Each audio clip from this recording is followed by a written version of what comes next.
Halo semuanya, selamat wayah Kio ya dimanapun kalian berada. Kembali lagi bersama Mamang dan di video kali ini kita bakal lanjutin manhwa Dewa Iblis di Keluarga Tang. Kita masuk di part 2. Di awal video ini, Klan Sichuan Tang sendiri adalah salah satu dari 6 klan besar di Martial Realm yang disebut dengan juga sang penguasa di Provinsi Sichuan. Selain terkenal akan hal itu, Klan Sichuan Tang juga dikelilingi sekte-sekte yang hebat di sekitar mereka, seperti Potala Palace of Tibet dan Sekolah Kunlun yang ada di wilayah barat, Heavenly Dragon Monastery, sekte Diancang, dan sekte Pai Poison yang ada di wilayah selatan. Serta di utara, ada Central Flanks, garda terdepan untuk melawan kutus Heavenly Demon. Tempat itu juga merupakan markas sebuah skuad yang membawa hegemoni Klan Tang di Provinsi Sichuan. Skuad tersebut bernama Regu Wildwine, dan pemimpin regunya adalah orang yang dijuluki sebagai Wildwine Rampager, Tang Hozan. Lalu, bersama Regu Wildwine, Tang Hozan membentuk keluarga baru, yaitu divisi Nine Dragon di Klan Tang. Kemudian, Yulong County, kota dagang strategis milik Sichuan, menjadi markas keluarga cabangnya setelah Tang Monyu, Dark Dragon, dan pemimpin Klan Tang mempercayakan manajemen kota ini kepada Tang Hozan.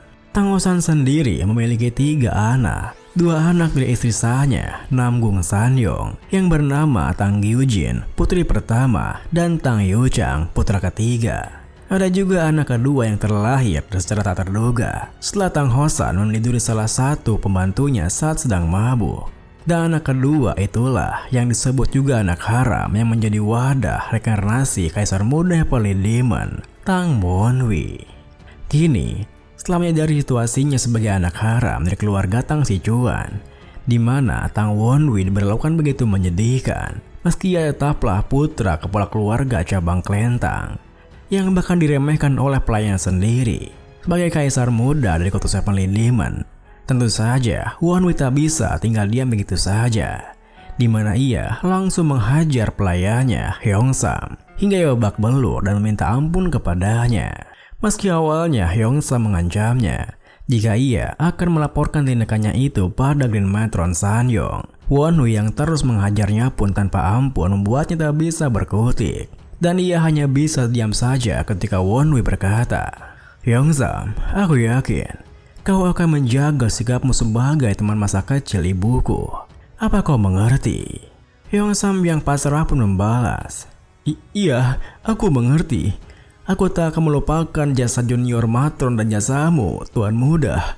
Aku, Hyeongsam, akan melayanimu dengan baik." Melihat tingkahnya yang seperti itu, Wanwi pun tersenyum mendekat menimpali.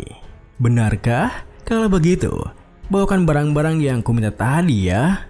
Seketika itu juga, Hyeongsam yang ketakutan pun pamit dari sana dan berkata, Baik, aku akan menyiapkannya sekarang juga. Kalau begitu, aku pergi dulu." Selepas kepergiannya, Wanwi pun mengecek tubuhnya sembari berpikir, tanganku langsung sakit setelah memukulnya tadi. Kau lemah sekali, Tang Wanwi. Selain tubuhku, bocah ini juga tak punya siapa-siapa di Klan Tang. Sepertinya ini gara-gara baby itu yang mengisolasinya.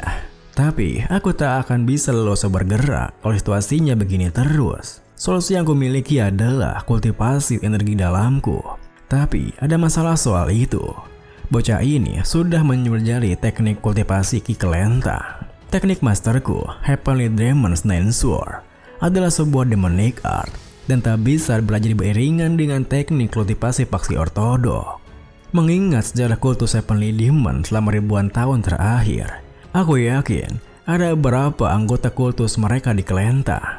Ini kena memberi dengan atas milik Tang Wanwi yang tak terlatih. Tapi dengan menggunakan ingatan bawaan yang tersimpan di dantian atasku, aku akan mereplika informasi di ingatanku dengan membuat ruang virtual. Dan ruang yang akan kureka ulang ini adalah pusat perpustakaan teknik kultus Heavenly Demon, Heavenly Demon Archive. Dengan pikiran seperti itu, Wanwi pun segera membuat ruang virtual dengan teknik mistiknya. Dan karena ia segera menemukan buku teknik yang dicarinya di sana, Wanwi pun merasa beruntung, di mana tak banyak yang hilang setelah fight reversal yang dilakukan oleh Primordial God. Buku teknik yang akan membantu saat ini adalah sebuah buku yang disebut dengan Poison Dragon Ancient Art yang dibuat oleh ahli racun kelentang yang diasingkan dan berakhir bergabung dengan kultus Heavenly Demon, yang mana ia menciptakan teknik ini untuk mempelajari teknik racun kultus itu. Ia pun mengubah Demonic Key menjadi Poison Key supaya ia bisa berjasa di bela diri kultus meski tubuhnya sudah terbiasa dengan teknik kelentang. Dari sudut pandang Wonwi yang tengah membaca bukunya, meskipun klan si Juantang bergabung dengan faksi ortodok untuk melawan kultus Demonic, tetapi mereka termasuk anomali di antara semua ortodok karena mereka menggunakan Poison Key. Dan kalau ia memanfaatkan Poison Dragon Ancient Art untuk menggunakan Demonic Art, maka anggota kelentang tak akan mencurigainya. Masalahnya adalah, untuk mendapatkan Poison Key, Wonwi harus menahan rasa sakit yang dahsyat dan meminum racun berkualitas tinggi untuk mengisi ulang ki miliknya.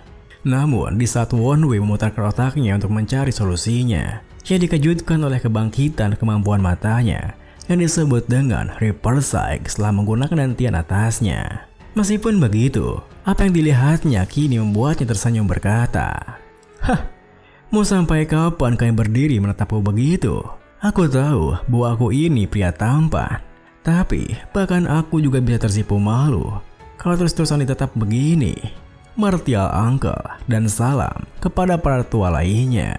Melihat tingkahnya yang seperti itu, jiwa-jiwa para tua kultus yang telah mati sebelumnya yang kini terkekang oleh sebuah rantai di leher mereka tentu saja merasa marah kepadanya, terkhusus Paman Cheon Hajin yang langsung berteriak, "Yuan Wonwi, apa kau sudah gila? Berani-beraninya kau mengurungku, sang wakil kaisar seperti ini. Cepat lepaskan rantai ini, Tuan Muda. Apa kau tak takut atas pemerasan kami?" Dengan santainya, Wonwi menatap mereka membalas. Wah, Tuan Muda ini merasa senang bahwa pamannya dan para tetua sangat senang bisa melihatnya lagi. Beberapa tetua yang tak bisa menahan dirinya menimpali. "Kau membawa sifat busukmu itu dari satu kehidupan ke kehidupan yang lain. Itulah kenapa kami membangkang darimu." Mendengar hal itu, Wonwi pun menarik rantai yang mengarah pada leher pamannya, lalu menunjukkan kemampuan supernaturalnya yang disebut Ghost King sembari berkata, "Kalian harusnya bersiap kalau ingin melenyapkanku. Apa kau tidak tahu soal kemampuan supernaturalku, Paman?" Seketika itu juga, Paman Cheon yang jadi terdiam babon bisa melihat sosok di belakang Wonwi berpikir, "Ghost King? Apa kuatannya sehebat ini?" Lalu, saat Paman Cheon Hajin berpikir seperti itu, Wonwi yang terus menatapnya berkata, "Kalau kau terus mendekam menjadi hantu, maka kau tak akan bisa ikut siklusnya dan mencapai samsara. Kau pasti tak menginginkan itu, kan?" Paman Cheon Hajin pun menggertakkan giginya membalas, "Sia, terkutuklah kau. Aku tahu kau informasi yang kumiliki. Kalau kau mau aku buka mulut, kau harus..." Namun, belum sempat Paman Cheon Hajin menyelesaikan kalimatnya, ia dibuat terkejut dengan Wonwi yang langsung menyalahnya. Tidak butuh. Aku punya banyak stok yang mau buka mulut." Tepat setelah mengatakan itu, Wonwi pun mengubah jiwa Paman Cheon Hajin menjadi sebuah pil sembari menuturkan, "Oh ya, coba lihat pil ghost ini, tetua. Isinya penuh dengan kebencian dan rasa dendam orang mati. Jadi, efeknya lebih mematikan ketimbang racun lainnya. Sekarang, ini adalah makan siangku."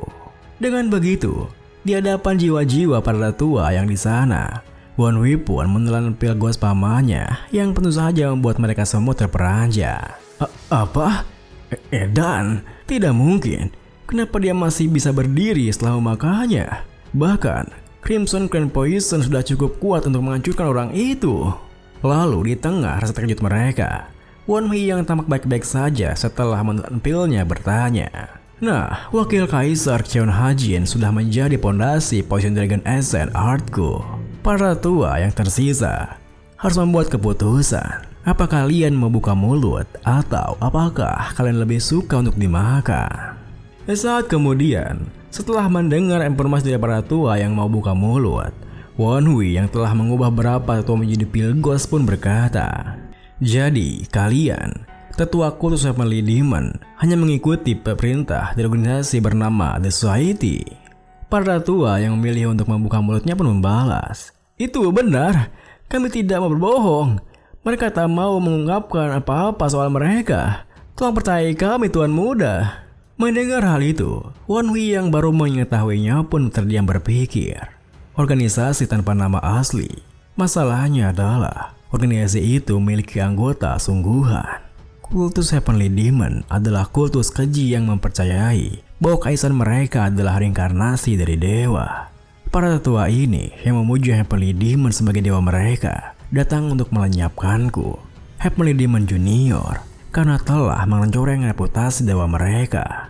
Setidaknya, mereka menakuti anggota The Society melebihi tuan mereka sendiri, yaitu Heavenly Demon yang mereka sembah. Kukira mereka yang ditipu oleh taktik paksi ortodok atau non-ortodok, tapi mereka nampaknya ditipu oleh para Huskseeder. Mereka adalah manusia yang transenden sembari mencoba menaiki tower yang ada di langit. Mereka adalah makhluk setengah abadi, makhluk yang bisa dianggap sebagai bencana hebat. Ternyata pemimpinnya jauh lebih kuat dari dugaanku. Aku tak punya waktu untuk membiarkan tubuhku beradaptasi dengan racunnya perlahan-lahan begini. Aku harus mempercepat prosesnya. Dengan pikiran seperti itu, setelah mendengar semua informasi dari mereka dan menyisakan beberapa tua-tua sebagai bawahannya, Wan Hui yang telah mengubah para tua yang lain menjadi pil Gosbon langsung menelan mereka dalam sekali huapan. Hari demi hari pun berlalu. 2 bulan kemudian, di kamar Den Matron Sanyong, lihat ia sendiri yang nampak marah setelah mendengar laporan dari bawahannya Hyeongsang, di mana ia melemparkan gelas yang dipegangnya sambil berteriak, "Apa kau yakin kau tak memberi makan si bajingan kotor itu?" Hyeongsang yang ketakutan berkata, "Kami tak mungkin membangkang dari perintahmu, Grand Matron." Grand Matron yang tak habis pikir pun membalas, "Lalu kenapa dia masih hidup? Kukira dia akan menyerah dalam 3 hari, lalu membungkuk di hadapanku untuk memohon ampunan. Bahkan ada rumor yang mengatakan kalau aku sudah menghabisi si bajingan itu dan bekerjakan orang lain untuk menggantikannya. Pemimpin kalian akan datang berkunjung sebentar lagi. Aku tak bisa menghadapinya begitu dia mendengar rumor ini." Dokumen apa yang dia minta darimu? Hyeongsang yang bersujud di depannya menimpali. Dokumennya berisi tentang kondisi martial Troyam terkini, terutama di wilayah luar. Mendengar hal itu, Grand Matron yang merasa aneh pun terdiam berpikir. Ia tak pernah tertarik dengan hal ini sebelumnya. Bagaimana mungkin seseorang bisa berubah drastis hanya dalam 2 bulan begini? Apa dia punya pendukung baru? Meski dia adalah anak haram, dia masih punya darah pemimpin keluarga cabang. Kalau dia bisa membuat pemimpin klan takjub saat dia berkunjung, maka posisi bocah itu akan semakin kokoh. Aku tak akan kaget kalau ada serangga yang ingin memanfaatkannya. Dengan pikiran seperti itu, Grand Matron yang tak bisa menahan kemarahannya pun berteriak, "Hanya Guijin dan Hyeong Chang yang boleh memperlihatkan kemampuan mereka. Berani-beraninya mereka menggunakan anak haram itu." Di tengah kemarahannya, tiba-tiba saja pelayan dari luar kamarnya memberitahunya jika putranya Hyeong Chang sudah tiba. Hingga seketika itu juga bersamaan dengan Grand Matron yang menenangkan dirinya, Hyeongsang pun memanfaatkan itu untuk minta izin keluar dari sana. Grand Matron, saya undur diri kalau begitu." Grand Matron pun menghela napasnya berkata, "Cepat pergi sana. Laporkan kepadaku begitu si bajingan itu hendak melakukan sesuatu." Lalu, selepas kepergiannya, Yuchen yang tiba di kamarnya pun langsung menyapanya. "Bagaimana kondisimu, Ibu?" Grand Matron yang tersenyum berkata, "Alhamdulillah, sehat. Kerja bagus anakku. Duduklah. Apa kamu berhasil?" Dengan bangganya, Yu Chang membalas, "Aku masih perlu berkembang, tapi setidaknya aku sudah mendapatkan Sadouki." Grand Matron yang merasa bangga pun menimpali, "Selamat anakku. Aku tahu bahwa kamu bisa melakukannya." Kemudian, setelah berbahasa-basi sebentar, Yu Chang yang telah mendengar kabarnya pun menuturkan, "Ibu, aku sudah mendengar soal cerita si bajingan itu. Apakah dia sudah memohon pengampunan dari ibu setelah tindakannya waktu itu?" Grand Matron yang menghela napasnya berkata, "Itu benar. Memikirkannya saja sudah membuatku pusing. Apa rencananya sih?" Yu Chang yang punya pandangan tersendiri membalas, "Di situasi terkini, Aku yakin ada orang yang mendukungnya secara diam-diam. Seketika itu juga, Grand Matron Rusnak bertanya, "Hah?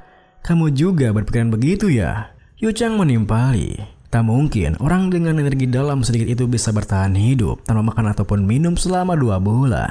Aku yakin ada orang yang memberinya eliksir setiap malam." Mendengar hal itu, Grand Matron yang juga memikirkan hal yang sama berkata, "Iya, ibu juga sependapat denganmu. Tapi aku tak tahu siapa yang akan membantu bajingan itu." Video ini pun diakhiri dengan Yu Chang yang punya sebuah ide pun membalas, "Itulah kenapa aku akan merekomendasikan si bajingan itu saat festival kunjungan sang pemimpin klan. Apa ibu tahu alasannya? Karena kalau si bajingan itu mendapatkan sebuah kesempatan yang bagus begini, maka donaturnya tak punya pilihan lain selain memberi bantuan lebih, kan?"